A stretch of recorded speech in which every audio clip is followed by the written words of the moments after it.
Suggestions as to how to pray or ask, believing you have already received. Scientific thinking, positive thought. Suggestions for practical application.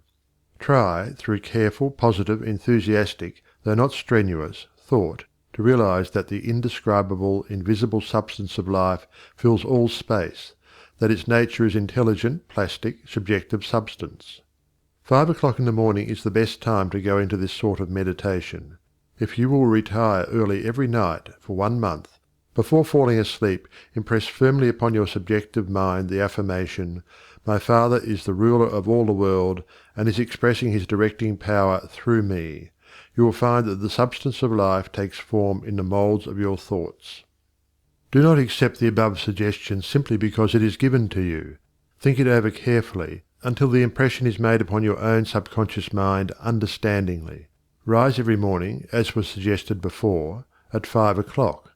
Sit in a quiet room in a straight-backed chair and think out the affirmation of the previous evening, and you will realize and be able to put into practice your princely power with the realization to some extent, at least, that your mind really is a center through which all the creative energy and power there is taking form.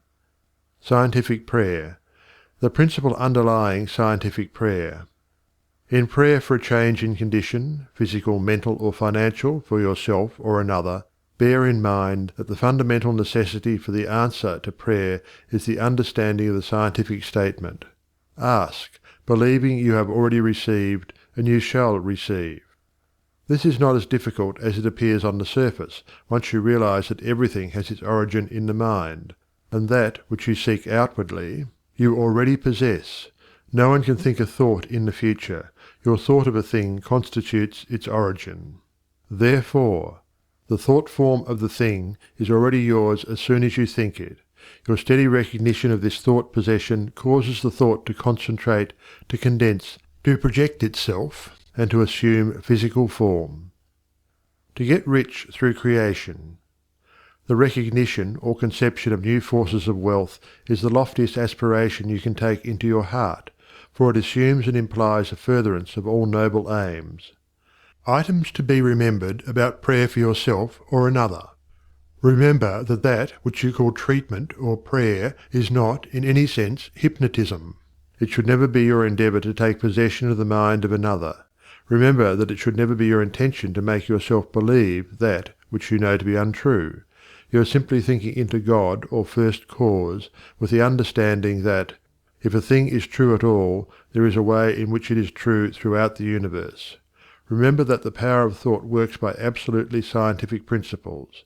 These principles are expressed in the language of the statement, "As a man thinketh in his heart, so is he." This statement contains a world of wisdom, but man's steady recognition and careful application of the statement itself is required to bring it into practical use. Remember that the principles involved in being as we think in our heart are elucidated and revealed by the law, "As you sow, you shall reap."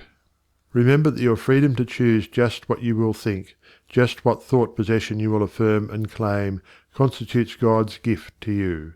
It shows how First Cause has endowed every man with the power and ability to bring into his personal environment whatever he chooses, cause and effect in reference to getting.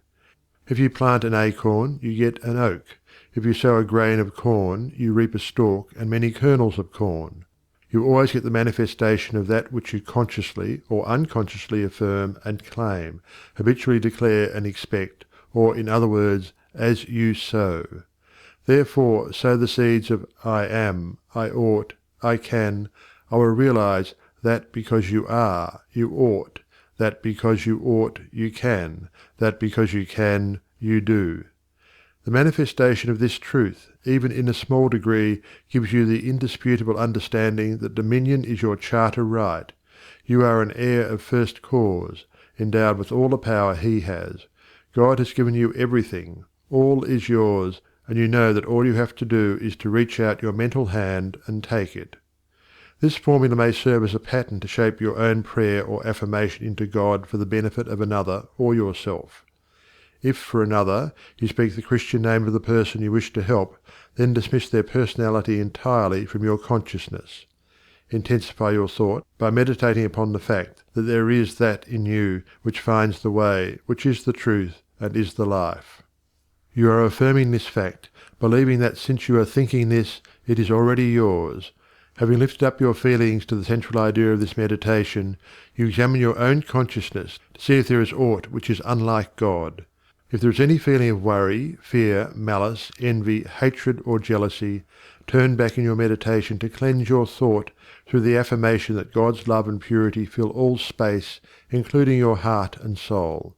Reconcile your thought with the love of God, always remembering that you are made in the image and likeness of love.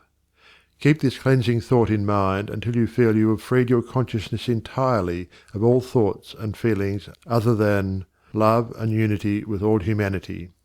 Then, if denials do not disturb you, deny all that is unlike your desired manifestation. This accomplished, you almost overlay your denial with the affirmative thought that you are made in the image and likeness of God, and that you already have your desire fulfilled in its original spiritual or thought form. Closing of prayer. Prayer as a method of thought is a deliberate use of the law which gives you the power of dominion over everything which tends in any way to hamper your perfect liberty. You have been given life that you may enjoy it more and more fully. The steady recognition of this truth makes you declare yourself a Prince of Power. You recognize, accept, and use this power as a child of a king, and hence dominion is your birthright. Then when you feel the light of this great truth flooding your consciousness, open the floodgates of your soul in heartfelt praise that you have the understanding that the Creator and his creation are one. Also that the Creator is continually creating through his creation. Close your treatment in the happy assurance that the prayer which is fulfilled is not a form of supplication, but a steady habitual affirming that the Creator of all creation is operating specifically through you. Therefore, the work must be perfectly done. Your mind is a center of divine operation. Hints for application and practice. For every 5 minutes given to reading and study of the theories of mental science, spend 15 minutes in the use and application of the knowledge acquired. 1.